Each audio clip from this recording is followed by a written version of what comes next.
Thank you. Good morning. I'm Will Dietz from the University of Illinois, and I'm here to talk to you about Slipstream, a system for automatically optimizing the communication between processes. This is joint work with my colleagues at the University of Illinois, Joshua and Nathan, and my advisor, Vikram Adve. Let's get started. The use of TCP is, well, ubiquitous. And from the previous talks, I don't think I need to motivate that too strongly. It's the foundation of internet technologies. It's how distributed systems communicate in a general purpose way. It is one of the few IPC mechanisms that is widely supported by programming languages, by operating systems, and by the tools and frameworks that we use every day. TCP also provides this notion of location transparency, which allows the same piece of code to communicate across the network and to processes on the same machine equally well, which is especially important when in this world of virtualization and orchestration technologies where you might not know such locality properties until deployment. Together, this makes the use of TCP very programmer-friendly, but not always ideal. In particular, is fairly well known that faster IPC mechanisms exist for local communication. And that's what I'm going to talk to you about today. How can we get the best of TCP generality without compromising on fast performance locally? Let's look at an example. Here we have a web application written in your favorite language, Java, C, Python, or whatever have you, and then let's say it's serving up some requests to your clients. Web application is non-trivial. It has a database running on another node, and it makes use of a local memory store, like Redis perhaps, for caching. As shown, all of this communication is being done over TCP, which is where we can identify what I'm going to call an optimization opportunity. The communication between the web application and this memory store, of course, could be done with this faster local IPC mechanism. Let's see what happens when we do this manually. Well, here I've converted it to using Unix domain sockets instead, and an important property is that in doing so, we avoid going through the TCP networking stack. And as a result, by leveraging this locality property explicitly in our communication model, we can observe greatly improved performance, almost double of what we would have achieved otherwise. And this is really cool, but it required us to have this manual insight. And so what we thought when we looked at this was, can we do this automatically? Yes, we can, and that's what I'm here to talk to you about, Slipstream. All right, well, a quick overview of what's coming next. I'm going to give an overview of the Slipstream system and have some fun talking about how Slipstream works, and go over some selected results, of course, to see the paper for the full, but it gives an idea of the performance, the compatibility of our system, and our experiences with Docker. And of course, we'll wrap it up with some conclusions. All right. So in designing Slipstream, we wanted to automatically optimize inter-process communication, but also to be useful, and useful in as many environments as is possible. In order to achieve this, we have a number of design principles for Slipstream. The first is we require no modifications to the application, and we are language agnostic. As we mentioned before, the application could be written in any number of languages, and we'd like to support all of them. Additionally, we require no kernel modifications, and we'd like to make no assumptions about the network or the routing that's being performed. We want to black box all of that. And finally, and perhaps very importantly, but not least, we are backwards compatible. We want to make sure that you can use Slipstream without even fully deploying it within your own system, but of course, so you can interoperate with endpoints that are not using our technology. Well, it's a lot of talk, but what is Slipstream and what does it look like? The first component of Slipstream we call libIPC. C. It is a shim library that sits between the application and the operating system. There is an instance of libIPC per application. per application. The other main component of Slipstream is IPC-D. I'm awesome at naming, by the way, which is the coordinating daemon for all of the libIPC instances on the same machine. And together, they form Slipstream. All right, well, how does it work? Well, there are three main things that Slipstream must do. It must track the TCP state of the applications, monitoring them, and using this, it will detect when local communication occurs. And finally, when having identified such optimization opportunities, it will switch over to using a more efficient local transport, such as UDS or Unix domain sockets. All right, look at each of these steps in turn, starting with tracking the TCP state. This is done primarily by libIPC, which transparently monitors the TCP operations performed by the application. Operations such as read, write, listen, and the rest of your normal socket API. But that's not all it has to do in order to track state. Its job gets significantly more complicated by having to maintain this state throughout the execution and supporting all the things that applications like to do, such as forking, and leaving file descriptors open across the fork instance and closing them on one end, which is a common pattern in servers. Similarly, exec. There are file descriptors can be left open across an exec instance, and some of them are not. There's this whole close on exec thing. And there's calls such as dupe, which are how processes on Linux can manipulate dupe and others, file descriptors. And libIPC has to be able to handle all of this, which is actually really cool. And I would refer you to the implementation if you're curious on how we manage that. But having all of this comes together to track the TCP state. All right, there's a lot of tracking, and we're doing this to identify local communication. That's the primary role of the IPC daemon, which uses the information gathered from the libIPC instances to perform something we call endpoint matching. Endpoint matching is done by finding endpoints as seen by each of the libIPC instances that have a match with the following data. They have the source and destination IP port pairs must match. There's a bidirectional n-byte checksum of the data that must match. And finally, we use timing windows to ensure both that they are the same and to rule out the kinds of false positives that may occur. Together, IPC-D uses this information together to identify that local communication has or has not occurred, and in this instance, as we previously mentioned, that there's just local communication. All right, now it's time to perform this optimization, which leads us to switching over to using Unix domain sockets.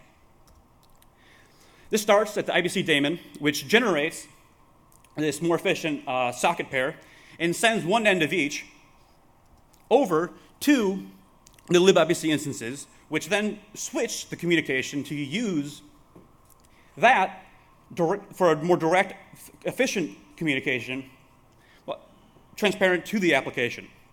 Which leads us to one of the big challenges of Slipstream, which is its need to preserve the expected socket behavior for compatibility. So the application needs to remain blissfully unaware of the fact that we are now using a different protocol.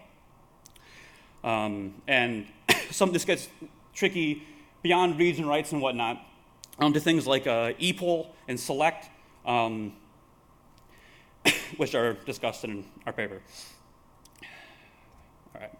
And hooray, having used this more efficient transport, we're able to achieve up to double the performance of the application. Which brings me to our results. How well does this work? Well, the first question in understanding this is to understand how well we perform relative to local TCP. This is the whole point of doing this optimization. As we have shown here, I have a memcached with a relative performance, where the red line is Slipstream and the blue is the baseline. And as shown, we get up to an 80% increase in operations per second on top, and as little as 40% as the scales go up. The performance, and we have other experiments in the paper that support this. Well, of course, the performance benefits that your application will get depends on how heavily it is network bound. We ran experiments with PostgreSQL and on a very CPU and IO intensive workload, and well, it doesn't really help to get the commands there faster if the processing of them is what's slow. But memcached and the like are actually great instances of this. All right, well, the next question to ask is, what is our performance relative to manually using UDS? We're doing this automatically and transparently and all of this, and so it's important to see how well we do versus what you might do if you're manually designing this from the get-go. And you might notice that I have 3 lines here. I'm very sorry. And this is all relative to a thing I'm calling UDS modified. It's because we had to make a small modification to the NetPIPE benchmark to not have us report that we made it faster, which is, of course, not possible. It's related to the buffer size. I'd be happy to discuss it in detail. But so the baseline here is this modified version of NetPIPE, and as you can see, the lines are pretty close together. And from this, we're able to see that Slipstream can actually achieve the performance similar to manually using UDS directly.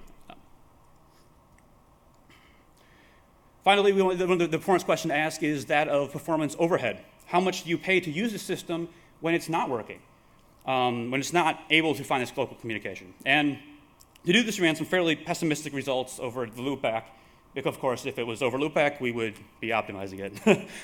But we ran it with NetPIPE. Again, this is relative, and as you can see, the red Slipstream line is slightly below the blue line. We ran the same experiment with memcached, which is we're observing significantly less overhead.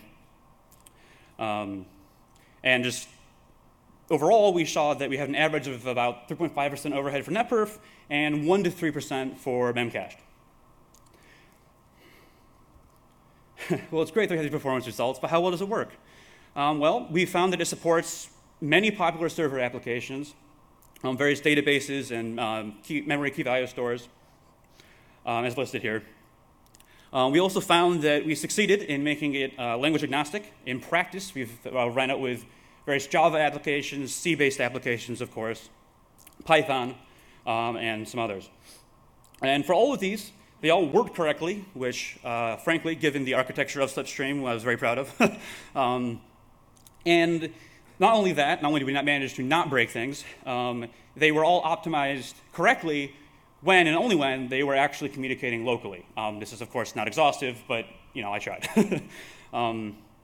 And perhaps one of our coolest results, on top of that, everything I've said, is that we support using Docker. Due to the flexibility of our design, you can actually just use it with Docker, and I'll show you what I mean. So here's our example again, old friend, and let's Dockerize it. Well, all right, put an app in a container and put a Docker mindset. We're going to have a container per component, and they're talking. Well, it turns out that when you do this using the Docker link stuff, you actually see a reduction in performance, perhaps intuitively due to the extra layers that are now being traversed. Well, luckily, that's exactly what Slipstream is designed for. And so let's see how the Slipstream can be used in this situation. Just like before, when we had a libIPC C per application, we're going to do exactly the same thing. You put a libIPC C instance into each container, and you have a single IPC daemon per physical node. And for fun, we can run IPCD in the container as well. And in fact, this is what we did in our evaluation. And when run this way, Slipstream is able to, as is, just the same, optimize across the containers. And in fact, because we're cutting down through that many more layers, the performance gains are even more significant from 2 to 3. And a kind of really cool result is the performance you now get is not only no longer worse, but it is the same performance you'd get as if you weren't using Docker and you were using Slipstream. And just to show you a little more concretely what I mean by this, here's a graph of our performance using the NetPIPE benchmark. Cool. And the yellow line at the bottom, this is again relative performance. The yellow line is what happens when you Dockerize it, which is significantly slower than the baseline TCP. And as you can see, the top 2 lines are the Slipstream in the various configurations, and if you have difficulty telling them apart, there's a reason for that. Slipstream is, you can see, is showing actual large speed-ups over the baseline. And ultimately, you get the same performance when using Slipstream with or without Docker.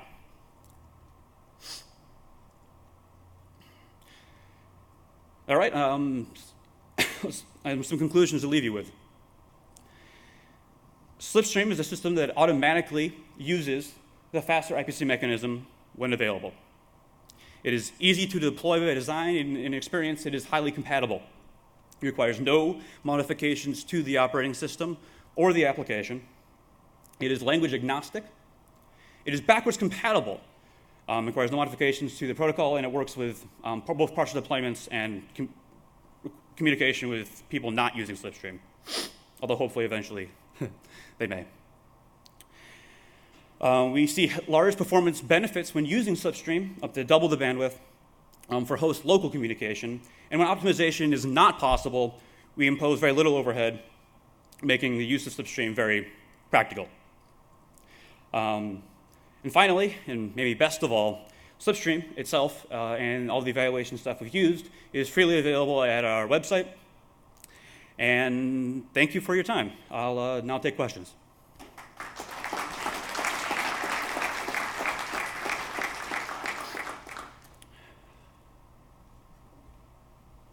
Hi, Steve Muir, Comcast. This is Hey. very nice. I was a little skeptical of the value, given it's host local, until you gave the Docker example, which is good very thing cool. I included that. No. Docker's going to take over the world, so I'm told. My question goes right back to the beginning. You talked about how ugly it is to have to implement this libIPC C stuff and all the system calls and so on that you have to emulate and track. And that sounds, so this is kind of, a lot of people have done this with user-spaced libraries and so on. I mean, so is it seems like that's kind of a common problem that we keep getting to. Is the libIPC C stuff sort of generic and other folks could use it? By design, yes. In practice, perhaps slightly less so. I am a researcher. I got it working, and I work with all these things. I was so, but, So that's fine. So I actually have a sort of a follow-on question, which is more. It's actually one of the reasons that I made it available was Right. that this was a lot of engineering effort, and it was perhaps in areas straightforward, but still took a lot of work. And well, I hope that people find that kind of implementation useful. Yeah, I think making code available is very cool. Credit to you for that. So the actual question that was a follow-on from that is, it strikes me, and this is sort of related to my comment earlier, that HTTP is now sort of the protocol of choice for a lot of stuff. Maybe you're sort of working at the wrong level of abstraction here. Did you consider whether, the simpler thing, because most applications, when you actually look at what they do when they're using HTTP, they don't care about a lot of complicated. If you look at Java and Python and so on, they tend to use just very simple reads and writes. So do you have thoughts on whether there's kind of an opportunity for simplification of this type of system? That's a great question, actually. And yeah, one difficulty there is how to make such a system language agnostic, right? Because now you're dealing at the way the language the program is expressing itself with respect to these HTTP requests. Actually, that's kind of how Slipstream got started. I wanted to do optimization of that sort And when I tried to look at a baseline, I found that the local TCP basically was significantly slower, and I was like, well, that's silly. Let's fix that. I think there is a place for that, and I'd be excited to help make that happen. There are a couple instances of Java applications that get Java solutions that can optimize, but by actually they can avoid all kinds of serialization. It's unnecessary because like if you can just copy the whole data structure in shared memory instead of serializing it, and there's actually a lot of really cool benefits to be made there. So I'm not sure if that answers your question, but that sounds great. No, that's a good point. Thank you very much. Right. Thank you. Daniel Waddington from Samsung Research. Hmm? I was wondering if there's any fundamental reason that you couldn't replace the use of Unix domain sockets with something better performance, like Yes. shared memory without the kernel involved. I'm really glad you asked that. Yeah, there's a lot of, there's significantly faster things than UDS. We use them, frankly, because the UDS itself has a socket API, which made implementation, while still difficult, surprisingly so, a lot more straightforward. But I would love to have an excuse to use, because there's no reason at all that you couldn't, be even faster by, VM splice the pages across or something. Exactly. You could really. Yeah, I think you probably get another 2x out of it easily. I don't know the numbers offhand, but yeah, that would not be surprised if that was the case. Thank you. I'm Youngju from Samsung, and I have a question about why didn't you implement this in the kernel? Because if you implement this in kernel, you will automatically get the language agnostic and all the transparencies. Yep, absolutely. Well, part of the big answer there, I think, is legacy and the fact that kernels today don't do it. There's a lot of people that don't want to run something like this in their kernel. There's been many patches that tried to get some behavior in the Linux kernel, from Google, for example, that didn't quite make it for, I'm not entirely sure why, but it's been tried. That's to say, not to say, though, you're absolutely right, that the kernel would be, the task of detecting local communication would be a lot simpler at the kernel.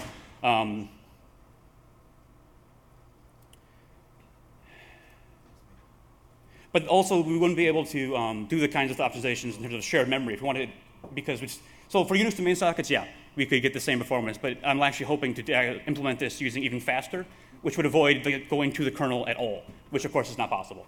But yeah, thank you. Let's thank Will again.